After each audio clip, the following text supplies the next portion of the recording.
Mi esposo vendió nuestra casa de ensueño a su amante por $1, pero descubrí las cláusulas del contrato que hicieron que él perdiera toda su fortuna. Las llaves pesaban en mi mano mientras me detenía frente a nuestra casa de ensueño, o lo que debería haber sido nuestra casa de ensueño. David y yo pasamos 3 años planificándola, eligiendo cada detalle, desde las vigas de madera expuestas hasta el porche envolvente donde hablábamos de envejecer juntos. Ahora pertenecía a Amber, su amante de 23 años, vendida por menos de lo que cuesta un café. Me llamo Rebecca Mitchell, y a mis 35 años nunca imaginé que tendría que empezar de nuevo. Pero ahí estaba, viendo a mi esposo de 12 años empacar sus maletas con la expresión satisfecha de un hombre que creía haber ganado. «No puedes hacer esto», dije, con una voz más firme de lo que me sentía por dentro. «Construimos esta casa juntos». David apenas levantó la vista de su maleta. «En realidad, la construí yo. Mi nombre está en todos los documentos, ¿recuerdas? Tú estabas demasiado ocupada con tu bufete de abogados para encargarte de los detalles tediosos, como los llamaste». Tenía razón en esa parte. Confié completamente en él para supervisar la construcción mientras me concentraba en mi carrera como abogada inmobiliaria. La ironía no se me escapaba. «¿Así que simplemente se la diste? ¿Por $1?» Pregunté observando atentamente su reacción. Su sonrisa se amplió. «Es una transacción perfectamente legal, Becca. Deberías saberlo mejor que nadie. $1 es una contraprestación válida para la transferencia de una propiedad. La escritura ya está registrada. No hay nada que puedas hacer al respecto». Pensé en el documento que había descubierto apenas unas horas antes, enterrado entre un montón de papeles de construcción. David no era tan listo como creía, y ciertamente no era tan cuidadoso. «Tienes razón», dije en voz baja. «La escritura está registrada. Cada una de sus páginas». Algo en mi tono lo hizo detenerse. Levantó la mirada, su confianza vacilando ligeramente. «¿Qué se supone que significa eso?» «Nada», respondí girándome hacia la puerta. «Espero que tú y Amber sean muy felices aquí, aunque quizá quieras leer la letra pequeña antes de ponerte demasiado cómodo». «¿Qué letra pequeña?», gritó tras de mí, pero yo ya me estaba alejando. Que lo descubriera por su cuenta. Conduje hasta mi oficina, mi mente regresando al momento en que todo había cambiado. Fue hace 2 semanas cuando trabajaba hasta tarde en mi bufete. Una colega se detuvo en la puerta de mi despacho, incómoda. «Rebecca», dijo, dudando, «creo que hay algo que deberías ver». Me entregó un documento de transferencia de propiedad, la escritura de mi casa de ensueño transferida de David a Amber Collins por $1. La fecha era de 3 días antes. Me quedé ahí sentada, mirándola, sintiendo como si el suelo desapareciera bajo mis pies, pero la conmoción rápidamente dio paso a la determinación. Después de todo, era abogada inmobiliaria. Si David pensaba que podía superarme en mi propio campo, estaba a punto de recibir una lección dolorosa. Pasé los siguientes 2 días revisando cada documento relacionado con la construcción de la casa. David había manejado todos los trámites, insistiendo en que sería más fácil si todo estuviera a su nombre, ya que él supervisaba la construcción. Yo había estado de acuerdo, confiando en él completamente. Lo que encontré enterrado entre esos papeles lo cambiaba todo. La escritura de la casa contenía una cláusula especial, una que David había pasado por alto o nunca se molestó en leer. Era común en construcciones personalizadas en nuestra área, una disposición que establecía que si la propiedad se vendía por debajo del valor de mercado dentro de los primeros 5 años, se activaría automáticamente una revisión por parte de la oficina del tasador del condado. Pero esto no era una simple revisión. La cláusula especificaba que en tales casos, la propiedad sería reevaluada al valor de mercado actual, y cualquier diferencia entre el precio de venta y el valor real estaría sujeta a una tasación fiscal inmediata, pagadera por el vendedor. Nuestra casa valía $2.8 millones. David la había vendido por $1. La factura de impuestos sería astronómica y recaería completamente sobre él. ¿Lo mejor de todo? La cláusula estaba enterrada en las restricciones de la escritura, las cuales se transferían con la propiedad. No había forma de anularla sin mi firma para liberar la restricción. Sonreí al recordar la expresión en el rostro de David cuando mencioné la letra pequeña. Lo descubriría pronto, probablemente cuando la oficina del tasador del condado lo contactara sobre la evaluación fiscal pendiente. Mi teléfono vibró. Un mensaje de David. ¿Qué hiciste? Lo ignoré, concentrándome en cambio en otro documento que había descubierto. Era un extracto bancario que mostraba transferencias desde nuestra cuenta conjunta a una cuenta separada a nombre de David. Había estado moviendo dinero poco a poco, preparándose para su salida, pero cometió un error crucial. Usó nuestra cuenta conjunta para pagar la construcción de la casa. Cada centavo gastado en esa casa podía rastrearse hasta nuestros bienes conyugales. En nuestro estado, eso significaba que yo tenía derecho a la mitad de su valor, sin importar de quién fuera el nombre en la escritura. Otro mensaje. Respóndeme, Rebecca, ¿qué letra pequeña? Dejé mi teléfono a un lado y abrí el sitio web del tasador del condado. Puntualmente, ahí estaba, un aviso de revisión activado por la reciente venta. David recibiría la notificación oficial en cualquier momento. Mi teléfono empezó a sonar. El nombre de David apareció en la pantalla, pero dejé que la llamada se fuera al buzón de voz. Lo dejaría sudar un rato. Pasé el resto de la tarde preparando documentos. Una reclamación para la división de bienes conyugales. Una petición de medida cautelar de emergencia para impedir cualquier otra transferencia de propiedad.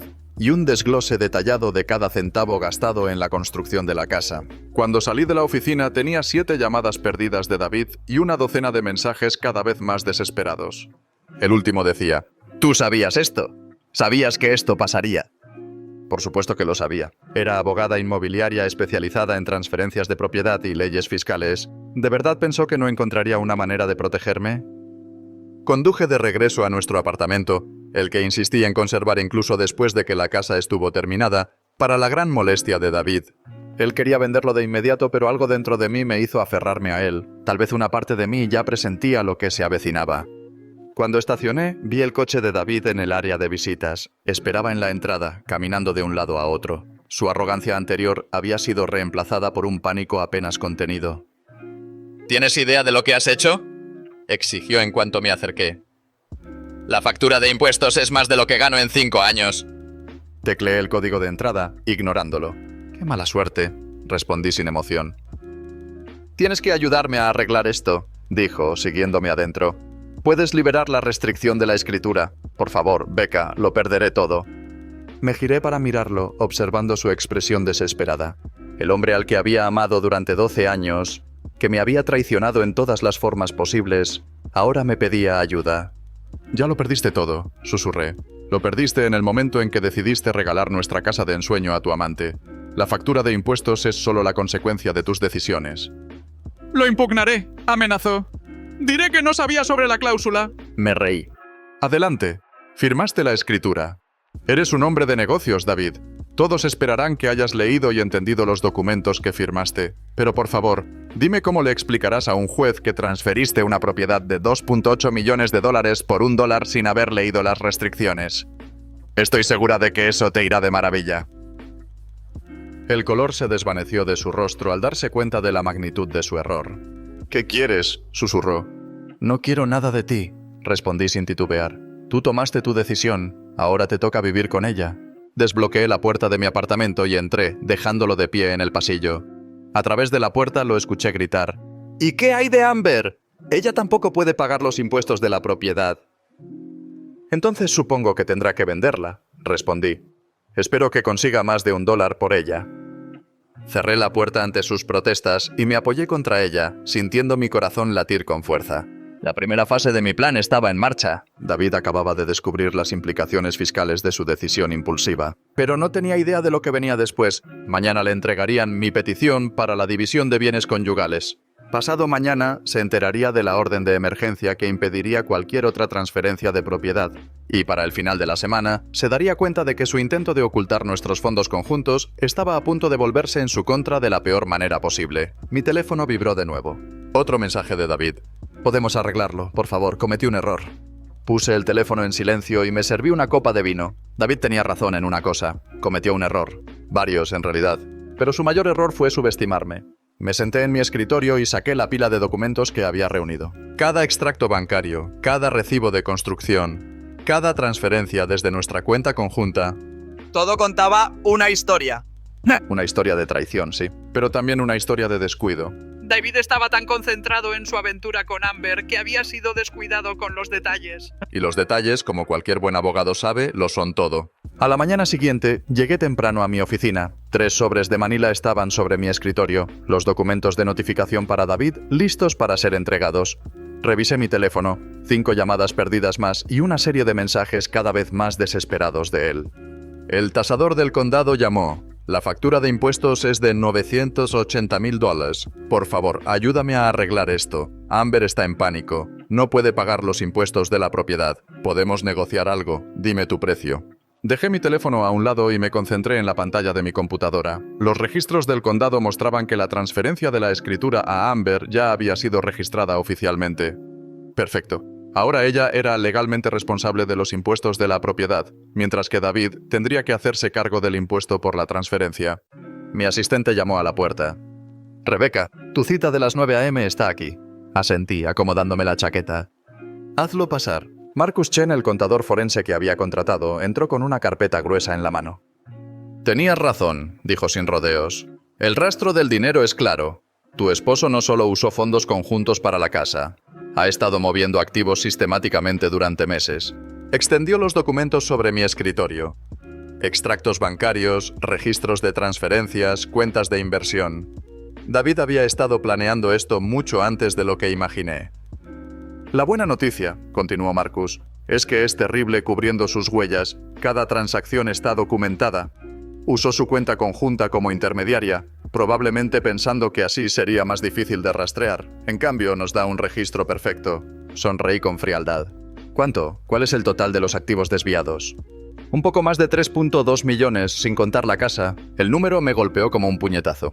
Todos esos años construyendo una vida juntos, y él había estado planeando quedarse con todo. Mi teléfono vibró de nuevo. Otro mensaje de David. El banco amenaza con congelar mis cuentas. ¿Qué hiciste? Lo que había hecho era presentar una solicitud de congelamiento de activos como parte de mi petición de divorcio. Con la evidencia de sus maniobras financieras, el juez la aprobó de inmediato. El momento juega a nuestro favor, dijo Marcus, guardando sus papeles. La mayoría de estas transferencias ocurrieron después de que comenzó su relación con Amber. Podemos argumentar que esto fue fraude premeditado. Le agradecí y lo acompañé hasta la puerta. Cuando regresé a mi escritorio, había un nuevo correo del tasador del condado. Habían completado su revisión de la transferencia de propiedad. La factura oficial de impuestos se emitiría hoy. Justo en ese momento sonó mi teléfono. Esta vez era Amber. «Señora Mitchell», su voz temblaba. «Yo necesito hablar con usted sobre la casa». «¿Te refieres a tu casa?» Mantuve un tono profesional. «La que compraste por $1». «No lo sabía», dijo rápidamente. «Lo de los impuestos. David nunca me lo dijo. No puedo pagar los impuestos y el banco no me da un préstamo porque...» Se detuvo. «Porque no tienes capital en la propiedad», terminé por ella, ya que solo pagaste $1 por ella. «Por favor». Su voz se quebró. «No sé qué hacer. David dice que sus cuentas están congeladas y no tengo ese tipo de dinero». Me recosté en mi silla, pensando en la joven al otro lado de la línea. Apenas era mayor que mi hermana menor. «Véndela», dije finalmente. «Es tu mejor opción. Los impuestos vencen en 30 días. Si la vendes ahora, puedes usar las ganancias para pagarlos y salir de esto con algo en las manos». «¿Pero David se enojará?» Casi me reí. «La ira de David ya no es tu problema. Amber te usó como una pieza en su juego y le salió mal. Mi consejo, sal de esto mientras puedas». Hubo una larga pausa. «Dijo que intentaste recuperar la casa», susurró. «Por eso la puso a mi nombre». «No quiero la casa», repliqué. «Quiero lo que es justo. Y ahora mismo estás atrapada en el medio de algo que está a punto de volverse muy complicado. Vende la casa, paga los impuestos y sigue adelante con tu vida». Después de colgar me quedé sentada, reflexionando sobre cómo todo había cambiado en solo 24 horas. Los planes meticulosos de David se estaban desmoronando y estaba a punto de aprender cuán gravemente había calculado mal. Los siguientes días pasaron en un torbellino de procedimientos legales. David contrató a un abogado, uno de los mejores de la ciudad, pero ni siquiera él pudo refutar el rastro de papel que había dejado. Cada transferencia, cada cuenta, cada intento de ocultar nuestros bienes conyugales estaba documentado. La factura de impuestos llegó exactamente como se había calculado. $980,000 por el impuesto de transferencia, pagadero de inmediato. El abogado de David intentó argumentar que la restricción en la escritura era abusiva, pero el juez no lo aceptó. La cláusula era un estándar en nuestra área, y David la había firmado voluntariamente. Una semana después de que todo comenzara, recibí otra llamada de Amber. «Voy a vender la casa», dijo. «Tengo un comprador dispuesto a pagar el valor de mercado. Solo quería que lo supieras». «Es una decisión inteligente», respondí. «David está furioso», continuó. «Dice que lo estoy traicionando, que le debo lealtad después de todo lo que hizo por mí». Rió con amargura, como si ponerme en esta situación hubiera sido algún tipo de favor. Sentí una inesperada oleada de compasión por ella. «No le debes nada a Amber. Te usó para intentar hacerme daño y nunca le importó lo que pasara contigo en el proceso». Después de que colgó, abrí los últimos registros bancarios que Marcus me había enviado. El intento de David de esconder nuestros activos había dejado un rastro claro, uno que aseguraría que todo se dividiera equitativamente en el divorcio. 2 semanas después, la casa se vendió por $2.9 millones. Amber usó las ganancias para pagar los impuestos y se fue con suficiente dinero para empezar de nuevo en otro lugar. Escuché que regresó a su ciudad natal, en Oregón. David, mientras tanto, enfrentaba las consecuencias de sus acciones. La factura de impuestos había agotado la mayoría de sus activos líquidos, y el proceso de divorcio estaba sacando a la luz el verdadero alcance de sus maniobras financieras. Su reputación en el mundo de los negocios, antes impecable, estaba hecha trizas. Una noche, mientras revisaba los documentos del acuerdo en mi apartamento, mi teléfono vibró con un mensaje de David. «¿Has destruido todo lo que construí?» Pensé en responderle, en recordarle que lo habíamos construido juntos, que él fue quien eligió tirarlo todo por la borda. En cambio, dejé mi teléfono a un lado y miré las luces de la ciudad. La casa de ensueño se había ido, vendida a una encantadora familia con 3 hijos que realmente la apreciaría. La vida que había planeado con David se había acabado, pero algo nuevo estaba tomando su lugar, algo más fuerte, construido sobre la base de mi propia resiliencia. Mi teléfono vibró de nuevo. «Nunca pensé que lucharías así». Ese había sido el mayor error de David. Pasó tantos años viéndome como la esposa confiada, la que le dejaba manejar todos los detalles, que olvidó quién era realmente, olvidó que entendía las leyes de propiedad mejor de lo que él jamás podría, que sabía cómo protegerme cuando realmente importaba. El acuerdo final del divorcio fue más que justo, una división equitativa de los bienes tal como lo exigía la ley.